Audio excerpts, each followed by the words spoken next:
Halo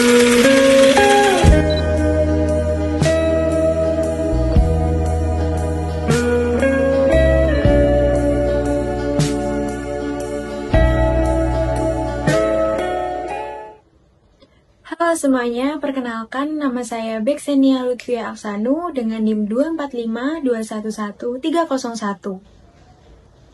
Di sini saya akan menjawab pertanyaan terkait tugas ujian tengah semester mata kuliah Ulumul Hadis.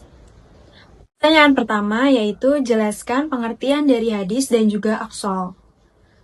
Hadis adalah segala ucapan, perbuatan, dan persetujuan Nabi Muhammad SAW yang menjadi sumber ajaran Islam selain Al-Quran dan menjadi pedoman umat Islam dalam menjalankan syariatnya.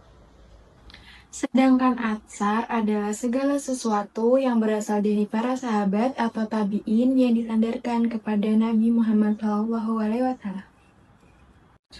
Jadi singkatnya, hadis adalah sumber utama yang datang dari Nabi, sedangkan atsar adalah sumber yang datang dari sahabat atau tabi'in yang terkait dengan Nabi Muhammad SAW. Dengan kata lain, hadis adalah sumber hukum utama setelah Al-Quran, sementara atsar merupakan sumber tambahan yang berasal dari generasi awal umat Islam yang mengikuti Nabi Muhammad SAW. Pertanyaan yang kedua yaitu sebutkan dan jelaskan 3 fungsi hadis terhadap Al-Quran. Yang pertama yaitu hadis sebagai penguat atau bayan at-takrir. Hadis memperkuat dan mengokohkan apa yang telah terdapat dalam Al-Quran. Fungsi ini menjadikan hadis sebagai penegas dan penguat isi ketentuan Al-Quran sehingga maknanya menjadi lebih jelas dan tegas. Yang kedua yaitu hadis sebagai penafsir atau bayan at-tafsir. Hadis berfungsi sebagai penafsir dan perinci terhadap ayat-ayat Al-Quran yang bersifat umum atau global. Hadis memberikan batasan, keterangan, dan perincian hukum yang terkandung dalam ayat-ayat Al-Quran agar lebih jelas dan terarah. Seperti menjelaskan hukum, potong tangan bagi pencuri yang dijelaskan secara umum dalam Al-Quran. Yang ketiga yaitu hadis sebagai penetap atau penambahan hukum, atau disebut juga dengan bayan at-tashri'. Hadis menetapkan hukum baru atau menetapkan hukum yang belum secara detail terdapat dalam Al-Quran.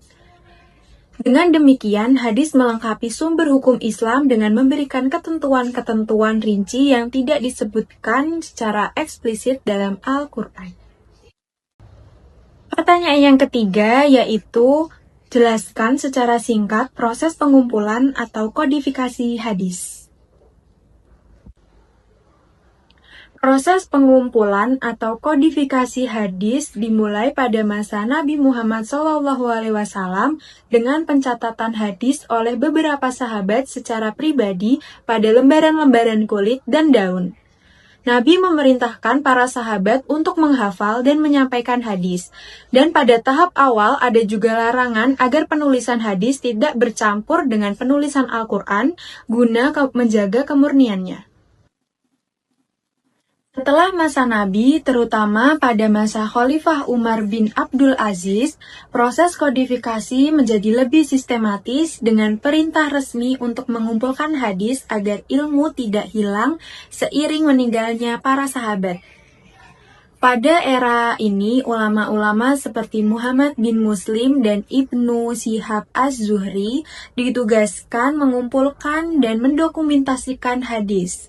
Kemudian, banyak ulama dari berbagai wilayah mulai menyusun kitab-kitab hadis yang membukukan hadis secara resmi dan sistematis sesuai kaidah ilmiah, termasuk pengujian sanad dan penelitian kejujuran perawi.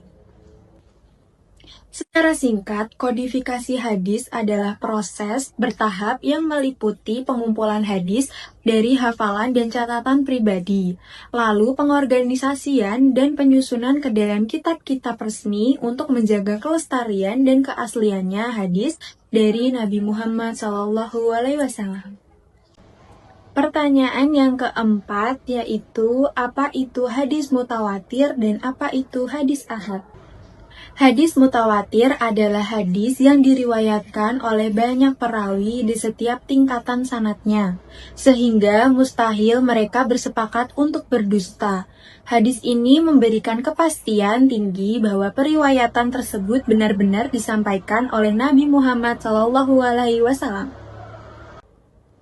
Sedangkan hadis ahad adalah hadis yang diriwayatkan oleh satu atau beberapa perawi saja, tidak sampai banyak seperti mutawatir, karena jumlah periwayatnya sedikit.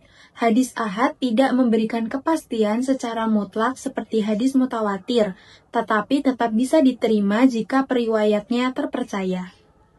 Sekian video dari saya, kurang lebihnya saya mohon maaf. Wassalamualaikum warahmatullahi wabarakatuh.